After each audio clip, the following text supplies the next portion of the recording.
کھانا کھلاؤ پھر ہم لوگ کھائیں گے۔ سبحان اللہ، یہ تھے، یہ اللہ والے تھے۔ اور شان یہ تھی کہ نمک بھی نہیں کھاتے تھے مدرسے کا۔ جب پھول پور سے بیت العلوم سرائے میر 5 میل جاتے تھے بخاری شریف پڑھنے، تو آٹا اختر کو حکم ہوتا تھا آٹا لے لو اور نمک مرچا پیاز لے لو اور چلو گوشت بھی خرید لو راستے میں، اور وہاں پکوا لیتے تھے۔ مدرسے کی لکڑی سے نہیں پکواتے تھے، جب لکڑی جل کے انگارے رہ جاتے تھے بیکار، ان انگاروں پر اپنا کھانا پکوا لیتے تھے۔ یہ ایسے اللہ والوں کی صحبت اختر کو نصیب ہوئی۔ میاں مدرسہ یہ جنت بھی پہنچاتا ہے۔ اگر مدرسے میں خیانت اور تقوی نہ کیا اور مدرسے کے مال کو غلط استعمال کیا تو یاد رکھو یہی مدرسہ دوزخ میں ڈالے گا۔ پیٹ میں پتھر باندھ لے محتمیم یا مولوی، لیکن شریعت کے حکم کے مطابق استعمال کرو، جہاں جیسا جس کام کے لیے دیا، جس کام کے لیے جس نے طلبہ کے لیے دیا اس کو طلبہ پر خرچ کرو۔ زکوٰۃ کا مال تو طالب علموں کا حق ہے، جہاں جس مقصد کے لیے دیا اس کو یا تو اس سے پھر اجازت لو، پوچھ لو اس سے، اور وہ مقصد بھی جب پورا ختم ہو جائے اس میں ضرورت نہ ہو، بے ضرورت ختم، اب پوچھ لو کہ میں آپ کو واپس کر دوں یا میں کسی اور کام میں استعمال کروں۔ تو ان حضرات نے جو دعا کی اس سے معلوم ہوا کہ اگر کوئی محتمم یا علماء دین دعا کرتے ہیں کہ اللہ میری اولاد میں بڑے بڑے علماء پیدا فرما، تو سنت ابراہیمی وہ ادا کر رہے ہیں۔ یہ مت بدگمانی کرو کہ یہ مدرسے میں اپنے ہی بچوں کو چاہتے ہیں۔ حضرت ابراہیم علیہ السلام نے کیسی دعا کی؟ ربنا وبعث فیہم رسولا منہم، انہی لوگوں میں سے رسول، یہ نہیں فرمایا ہندوستان میں رسول پیدا کر دیجئے اور جاپان میں، رسولا منہم۔ اسی سے معلوم ہوا کہ ہر عالم کو حق ہے کہ وہ یہ دعا کر سکتا ہے کہ اللہ میری اولاد میں بڑے بڑے علماء پیدا فرما، جو میرے باغ، جو آپ نے باغ دیا ہے، یہ دین کے باغ مدرسے، ان کو پانی آبیاری اور ان کا انتظام سنبھالیں۔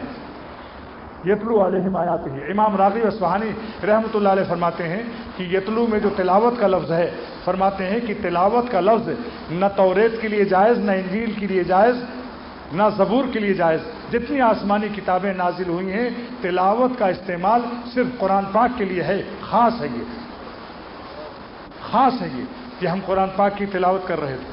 سبحان اللہ، اللہ تعالیٰ نے اپنے اس کلام کو عظمت دی کیونکہ یہ قیامت تک کے لیے ہے، وہ ختم ہونے والے چیزیں تھیں، اور اس کی نبوت بھی ان کی ختم۔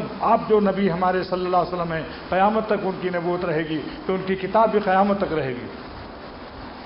سرکاری ذمہ اللہ تعالیٰ نے لے لیا کہ قیامت تک قرآن کی حفاظت میرے ذمہ ہے۔ وَإِنَّا لَهُ لَحَافِظُونَ، اے دنیا والوں سن لو کہ قرآن شریف کی حفاظت ہمارے ذمہ ہے۔ لہذا جو لوگ حفظ قرآن کے مدرسے کھول رہے ہیں اور جو لوگ حفظ قرآن کے مدرسوں میں مدد کر رہے ہیں، تعمیر کے لیے، اساتذہ کی تنخواہوں کے لیے یا ٹرانسپورٹ کے لیے، یا جو اپنے بچوں کو حافظ بنا رہے ہیں، سب کے سب، اور جو بچے حفظ کر رہے ہیں سب کے سب، اساتذہ بھی، محتمم بھی، یہ اللہ تعالیٰ کی اسی سرکاری کام کی اس آیت کے نزول میں شامل ہیں، اس سرکاری کام میں کہ انا لہ لحافظون۔ اللہ پاک فرماتے ہیں قرآن پاک ہم نے نازل کیا، نحن نزلنا، ہم نے نازل کیا، وَإِنَّا، اور ہم ہی اس کی حفاظت کریں گے۔ تو یہ سب پورا عملہ اللہ تعالیٰ کے سرکاری کام میں شامل ہے، ان کو حقیر مت سمجھو۔ جو حافظ قرآن ہو جائے اس کی عزت کرو، حقیر مت سمجھو۔ یہ جمعرات کی روٹیاں کھائے گا، جمعرات کی روٹیاں وہی کھاتے ہیں جن میں اللہ نہیں ہوتا، مولا والا نہیں بنتا، گنڈے دار دنیا دار۔ ورنہ اگر صحیح معنوں میں اللہ والا حافظ قرآن ہوگا، انشاءاللہ میرے پوتے نے حفظ کیا میرے مدرسے سے، یونیورسٹی میں اس نے تراویح سنائی، ان لوگوں نے کئی ہزار روپیہ دیا۔ مجھ سے پوچھا دادا میں اس کو لے لوں؟ فرمایا بیٹا جائز نہیں، واپس کر دو۔ جا کر واپس کر دیا۔ اس کے بعد اللہ نے اس کو سعودیہ میں بلا لیا، ہر سال حج عمرہ کر رہا ہے اور ریالوں میں کھیل رہا ہے۔ ذرا سا ہمت کرو، انشاءاللہ اللہ تعالیٰ کی رحمت سرکاری خزانے سے اس کو ملے گا۔ وہیں دیکھا آپ نے مولانا بدر عالم صاحب رحمۃ اللہ علیہ، مولانا آفتاب عالم ان کے بیٹے ہیں، مدینہ شریف میں مولانا بدر عالم صاحب رحمۃ اللہ علیہ کے بارے میں فرمایا کہ میرے والد صاحب مولوی آفتاب عالم ان کے بیٹے ہیں، ہمارے شیخ ان کے پاس مجھے لے جاتے ہیں۔ انہوں نے بتایا کہ حضرت مولانا بدر عالم صاحب رحمۃ اللہ علیہ کی 2 کرامت، ایک تو یہ کہ ان کی لاش ابھی تک محفوظ ہے۔ ہر 6 مہینے کے بعد حکومت سعودیہ نے دوسرا مردہ دفن کرنا چاہا تو ان کی جسم مبارک اور کفن بالکل صحیح تھا، اور جسم مبارک بالکل صحیح، پھر 6 مہینے کے بعد کھودا، پھر 6 مہینے کے بعد جب 3 مرتبہ کھودا، 1.5 سال ہو گئے، تب حکومت نے فیصلہ کیا کہ اس کو سیل کر دو، یہ کوئی بہت بڑا ولی اللہ معلوم ہوتا ہے۔ مگر کیا کس عمل کا انعام تھا؟ عمل بھی سن لو. ان کے بیٹے نے بتایا کہ میرے ابا جان مولانا بدر عالم صاحب رحمۃ اللہ علیہ حافظ قرآن بچوں کی طرف پیر نہیں کرتے تھے. فرماتے تھے کہ جب قرآن پاک کی طرف ہم پیر نہیں کر سکتے تو ان کے سینے میں قرآن پاک ہے، ہم ان بچوں کی طرف بھی پیر نہیں کریں گے. شاید اسی ادب کا انعام ملا ہو کہ اللہ تعالیٰ نے ان کے جسم کو مٹی کو حکم دے دیا کہ مت کھانا ہے، یہ ہمارا خاص بندہ ہے.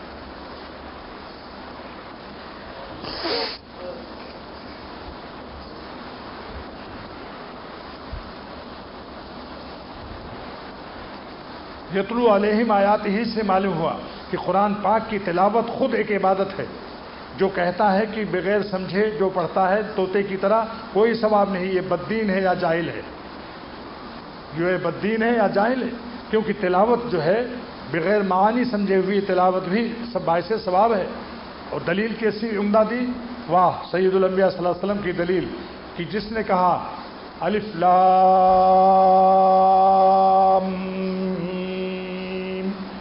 30 نیکیاں مل گئی اس کو.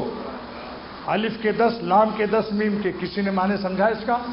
جہاں بھی لکھا ہے وہاں لکھا ہے، اللہ ہی اس کے معنی جانتا ہے.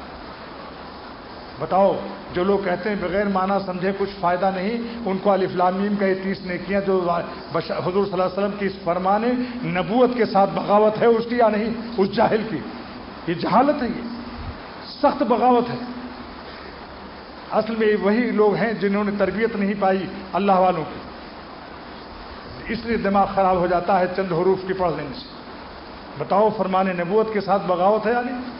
اس لیے ہمارے شیخ شاہ الحق صاحب دامت برکاتہم فرماتے ہیں سب مدارس میں سکھا دو بچوں کو کہ وہ جب قرآن پاک کی تلاوت کے لیے جائیں پہلے یہ ایک اپنے مجمع میں 3 مرتبہ کہیں قرآن پاک کی تلاوت کے 3 آداب ہیں.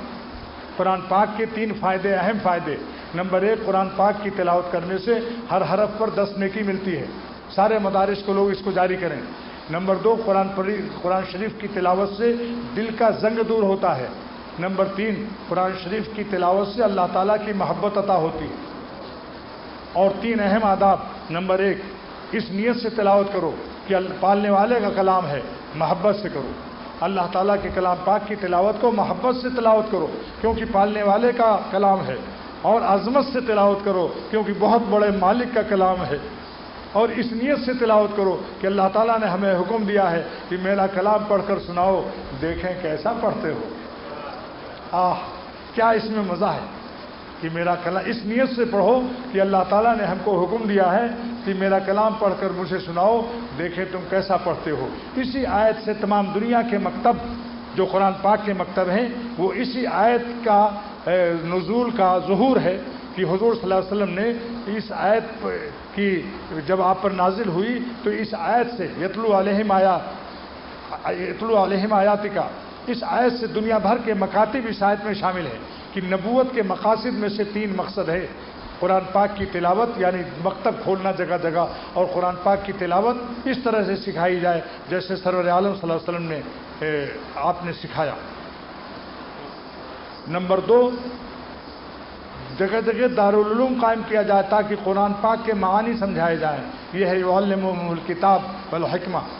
نمبر 3، ویزکیہم، اور ہمارے نبی قرآن پاک کی تعلیم، اس کے معانی، اس کے مفاہیم بھی بتاتے ہیں اور ساتھ ساتھ اس کی حکمت بتاتے ہیں. اس سے تمام دارالعلوم اس آیت سے ثابت ہو گئے. جتنے دنیا میں دارالعلوم ہیں، جو کہتا ہے کہ دارالعلوم مدرسے بیکار وہ احمق الذی ہے. انٹرنیشنل بین الاقوامی گدھے ہیں یہ لوگ جو کسی مدارس دینیا کو جو بیکار سمجھتے ہیں. سمجھ لو قرآن پاک کی آیت سے میں ثابت کر رہا ہوں کہ سرور عالم صلی اللہ علیہ وسلم کے دنیا میں تشریف لانے کے 3 مقصد اس آیت سے اللہ تعالیٰ سارے عالم کو اطلاع فرما رہے ہیں کہ میرا پیغمبر جو جا رہا ہے یہ تلاوت یتلو علیہم آیاتکا تلاوت، لہذا قرآن پاک کے مکاتب اس کے اندر داخل ہے. دارالعلوم یعلمہم الکتاب والحکمہ، اور دارالعلوم جو ہے تعلیم قرآن پاک کی تفسیریں جو پڑھا رہے ہیں اور حکمت جو پڑھا رہے ہیں، یہ سب دارالعلوم داخل ہیں اس آیت میں. وَيُزَكِّيهِمْ، اور خانقاہوں میں نفس کا تزکیہ، میرا نبی تزکیہ نفس کرتا ہے. یہ خانقاہوں میں تزکیہ جو ہو رہا ہے یہ نبوت کا کام ہے، ولیوں کا کام نہیں ہے. یہ ولیوں کا کام نہیں جو کہتے ہیں تو خانقاہوں میں ولیوں والا کام ہو رہا ہے. یہ نبیوں کا کام ہے. بتاؤ یزکیہم